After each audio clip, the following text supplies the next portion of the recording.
Venezuela যুক্তরাজ্যের বড় কোম্পানিগুলো মিলিয়ন ডলার বিনিয়োগ করলেও এক বছরে দেশটির জ্বালানি তেল উৎপাদনে উল্লেখযোগ্য প্রবৃদ্ধির দেখা মিলবে না। বার্তা সংস্থা রয়টার্সের প্রতিবেদনে বলা হয়, ভেনেজুয়েলায় সবচেয়ে বড় তেলের মজুদ থাকলে বহু বছরের দুর্নীতি ও বিদেশি বিনিয়োগের অভাবে কাঙ্ক্ষিত উৎপাদনের লক্ষ্যমাত্রা অর্জন করতে পারেনি তারা।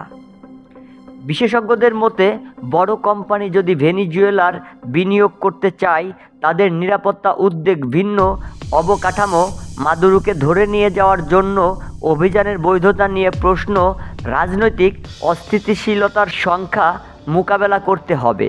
তাছাড়া বিদেশি অনুমতির জন্য ভেনেজুয়েলাকে তাদের আইন সংস্কার করতে হবে। এক্ষেত্রে সবচেয়ে বেশি সুবিধা পেতে পারে মার্কিন কোম্পানি নাম শেভরন। তাছাড়া অন্যান্য মার্কিন কোম্পানি পরিস্থিতি ও চুক্তির অবস্থা পর্যবেক্ষণ করবে।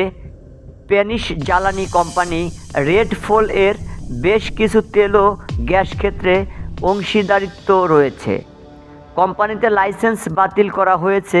এছাড়া ভেনেজুয়েলা তাদের পিছনে ৮৬ মিলিয়ন ইউরো পাওনা বাকি।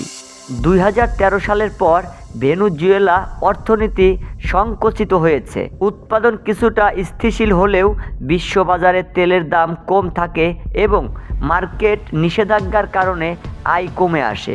গেল বছর গড়ে দৈনিক প্রায় ১.১ মিলিয়ন ব্যারেল বা বৈদেশিক উৎপাদনের মাত্রা ১% তেল উৎপাদন করে দেশটি। শফিক সাগর, বিবিসি বাংলা টিভি।